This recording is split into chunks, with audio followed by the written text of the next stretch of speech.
Are you fluent in French? Are you a social worker? Or are you employed in a participating rural community in a northern region of a province in Canada?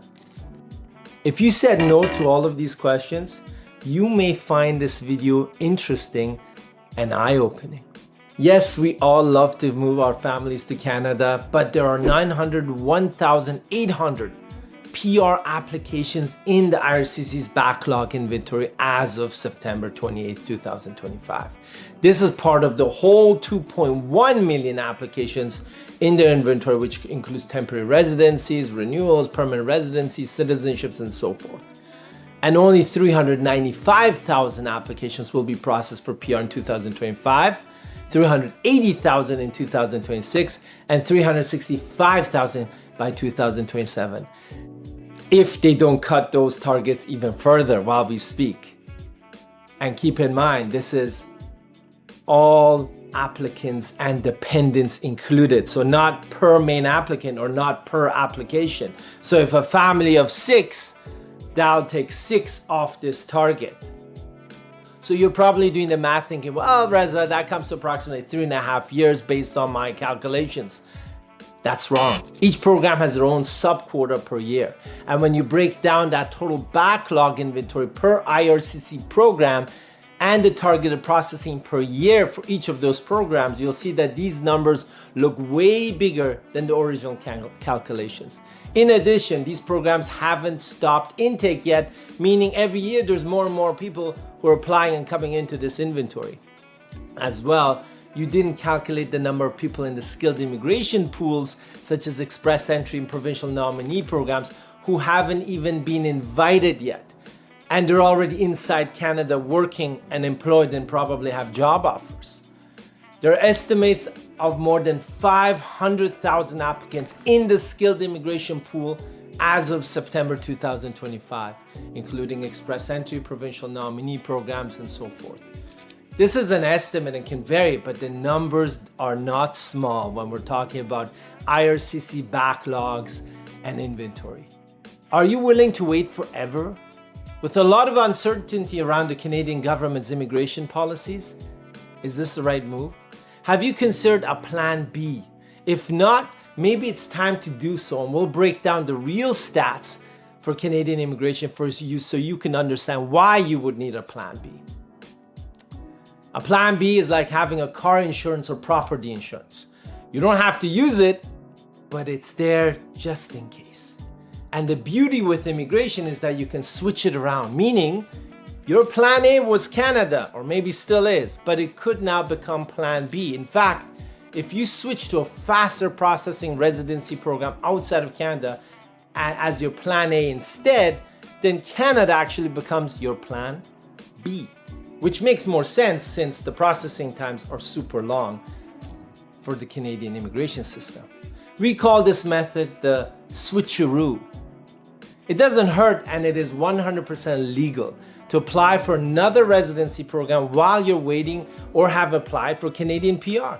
It will not affect your PR application with Canada if you have concurrent applications to another country. No, it doesn't.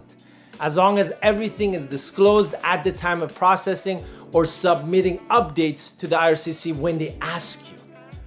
It's straightforward.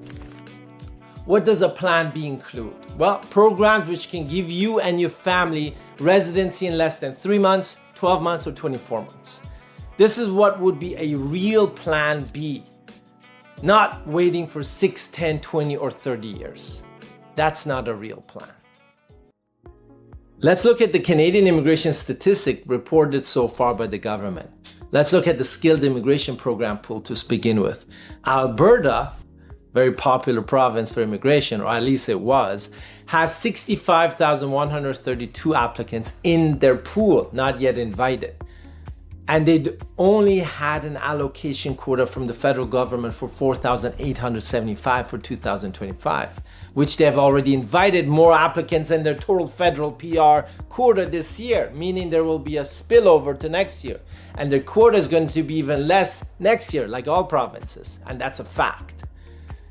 And this is only one province out of 10, and in addition to our 3 northern regions and territories.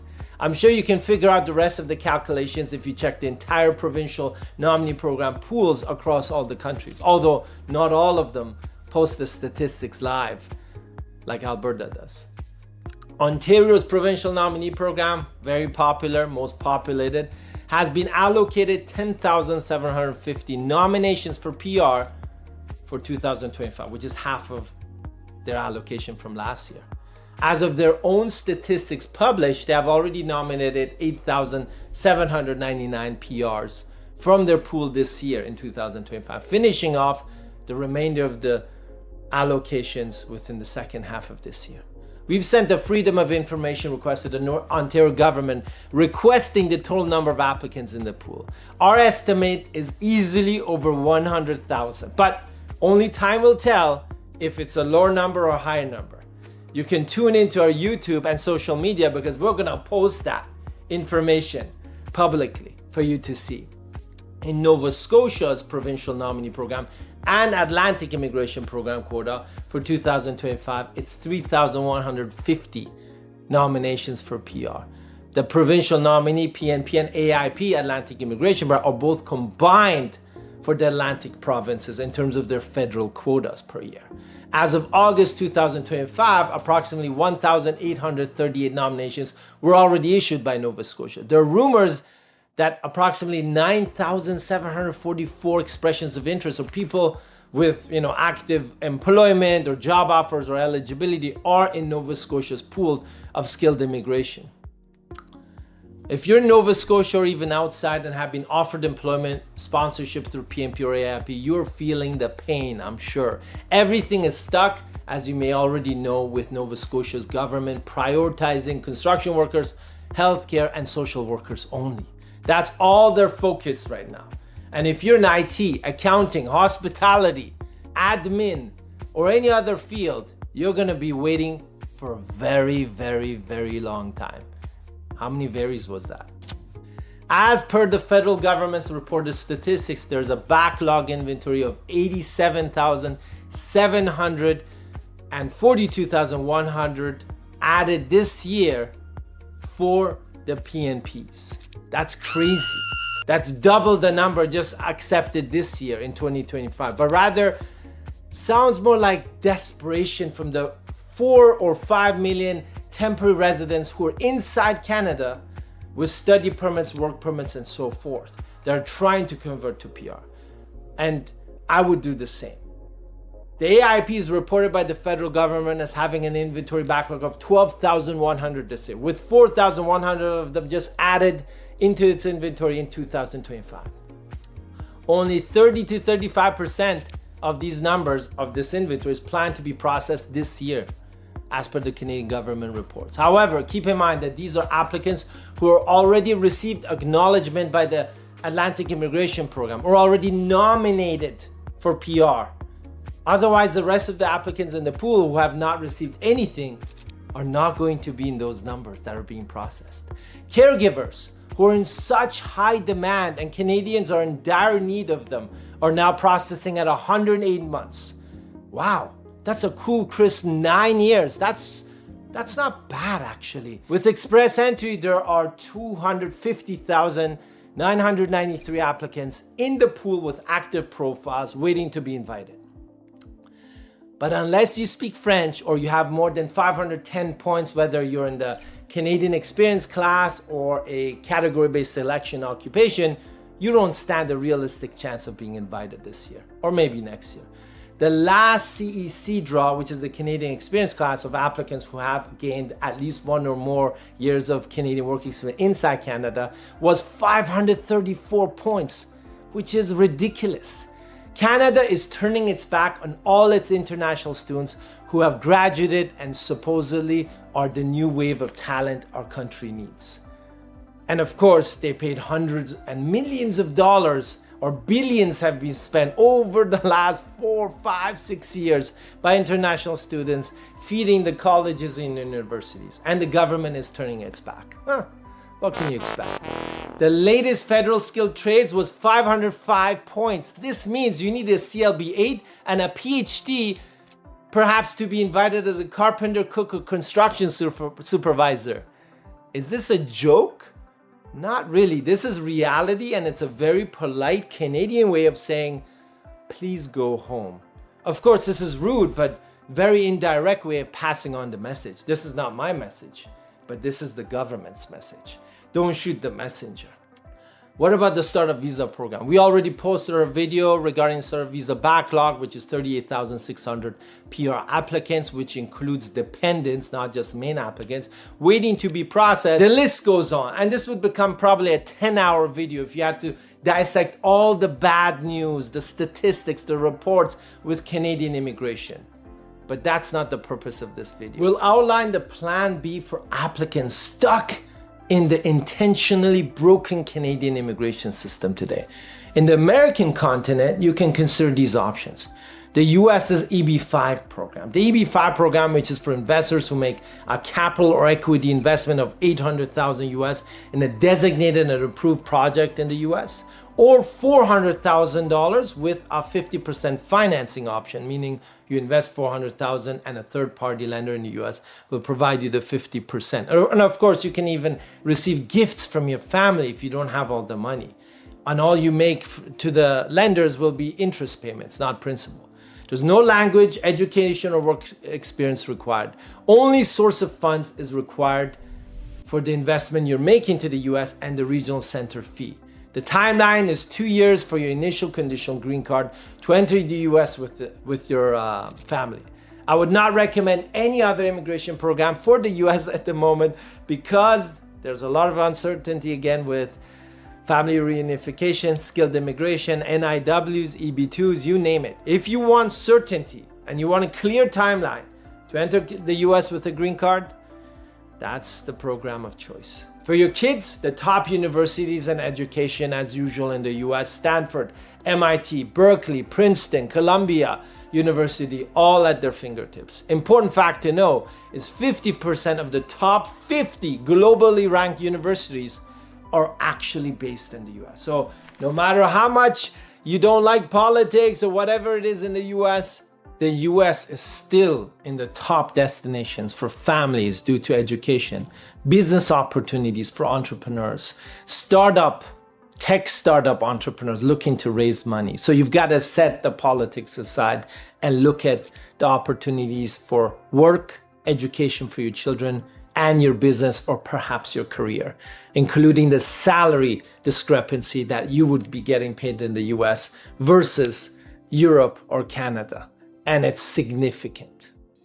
What about Panama as your plan B? You can either obtain a permanent residency for Panama through an investor program, which requires an investment of either $200,000 or $300,000 in real estate that you can own and rent out. Depending on your nationality, this number can be either 200 or 300,000. We can get you a PR with the pension program as well at fractions of the cost without an investment. This means a permanent residency without the requirement to live in Panama full-time before you become eligible for citizenship in a tax-free jurisdictional country, i.e. no personal taxes paid on any overseas income.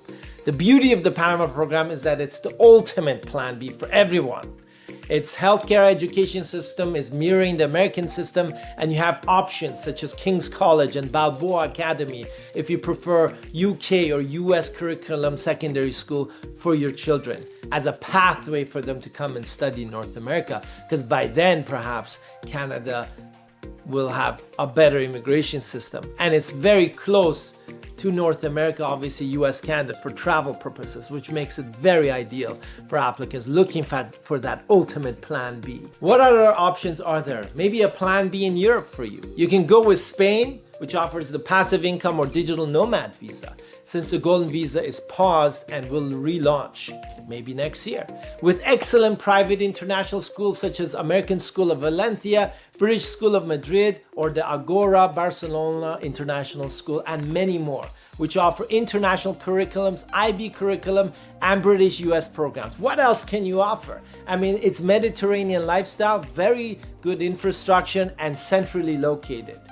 What about Portugal? Well, Portugal has all three options, whether it's a digital nomad, passive income, or golden visa, and you can always sue the government to process your case in less than 2 years, meaning around 1 year, instead of waiting the typical 2 years. Portugal is definitely the hottest expat spot in Europe for tech, startups, entrepreneurs, and families due to its safety, lifestyle, weather, welcoming atmosphere, and ability to tap into the international scene. And for sure, it has been since the launch of its programs over a decade ago.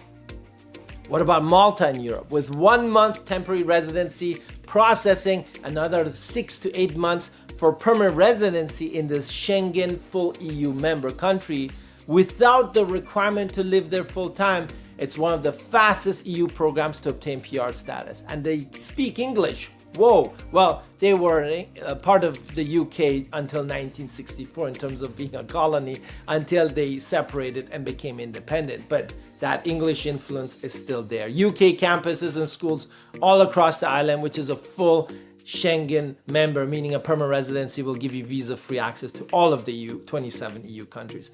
A great stepping stone into the rest of EU without the requirement to reside there full-time as a PR holder, making it a very ideal Plan B option. Or what about Italy through the Trade Rep Office, Digital Nomad, or the Freelance Visa, or the Investor Residency Program, which offer very unique advantages to people and families who want to experience the Italian lifestyle without any strings attached. Or perhaps Greece with a minimum 250,000 euro investment in its real estate to obtain a residency in this Schengen country. Quick, fast, within 6 to 8 months, and very hassle-free. You don't even need a police check to get a Greece Golden Visa. Oh my God. These are just a few options for the EU. And there's even more countries on this continent welcoming Plan B applicants with easy, fast, and streamlined processing. Italy and Malta have the fastest processing time, then Greece followed by Spain, and Portugal being the slowest, but relative to the EU countries. But none of them will take as long as the Canadian immigration system. I guarantee you that. Even New Zealand has a faster program to process a Plan B, although it's a hefty price tag, so we won't include it today in our top Plan B programs for Canadian applicants stuck in the long queues.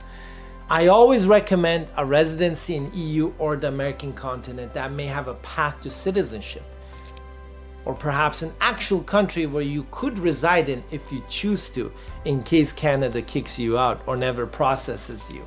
If you can afford it and you have not received an acknowledgement or processing update from the IRCC, then a Plan B is something that can be beneficial for you, your family, and even your business in the long term. You don't have to have a Plan B or apply for any of these programs we just mentioned to you. But what's your actual plan for Canada? Now that's the real question you should be asking yourself. Remember, the best time to plant a tree was 20 years ago. Whew. And the second best time is today. Reach out to our office. Our team speaks over 6 languages. We've helped clients from over 55 countries. Whether you want to move somewhere else or just have a residency without moving, fast track citizenship, offering over 20 different programs. Fully tested and proven. All the risks exposed and provided to you so you can make an informed decision. Remember, we provide you the information. You make the final decision. Good luck.